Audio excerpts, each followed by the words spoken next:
Present perfect tense. So present perfect tense ಅಂತ ಏನು? It connects the past action with the present result. ಅಂದ್ರ ಅದೇನ್ ಮಾಡ್ತತಿ, ಒಂದು ಕ್ರಿಯೆ ಒಂದ್ ಕೆಲಸ ಆಲ್ರೆಡಿ ಮುಗ್ದತಿ, ಬಟ್ ಅದರ ರಿಸಲ್ಟ್, ಫಾರ್ ಎಕ್ಸಾಂಪಲ್ ನೀವು ಎಕ್ಸಾಮ್ ಬರ್ದಿರ್ತೀರಿ, ಅದರ ರಿಸಲ್ಟ್ ಯಾವಾಗ ಬರ್ತತಿ? ಏಪ್ರಿಲ್ 10ಕ್ಕೆ ಬರ್ತತಿ, 10ನೇ ಟಮಟನು.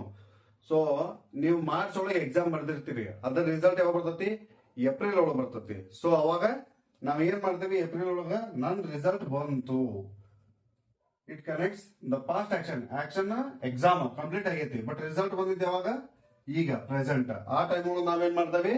ಪ್ರೆಸೆಂಟ್ ಪರ್ಫೆಕ್ಟ್ ಟೆನ್ಸ್ ಅನ್ನ ಯೂಸ್ ಮಾಡ್ತೇವೆ. For example, I have lost my key ಅಂದ್ರ ಅವ ಕೀಲಿ ಕಳ್ಕೊಂಡ್ ಬಾಳ ಹೊತ್ತಾತ, ಈಗ ಮನಿ ಚಾವಿ ತೆಗಿಬೇಕವ, ಹಂಗಾಗಿ ಅವಂಗ ಏನಾಗಿರ್ತ? ಕೀಲಿ ಸಿಗವಲ್ದು. ಕೀಲಿ ಇಂಪಾರ್ಟೆನ್ಸ್ ಈಗ ಐತಿ, ಹಂಗಾಗಿ ಅದೇನೊಳಗ ಬರ್ತತಿ? ಪ್ರೆಸೆಂಟ್ ಪರ್ಫೆಕ್ಟ್ ಟೆನ್ಸ್ ಒಳಗ ಬರ್ತತಿ.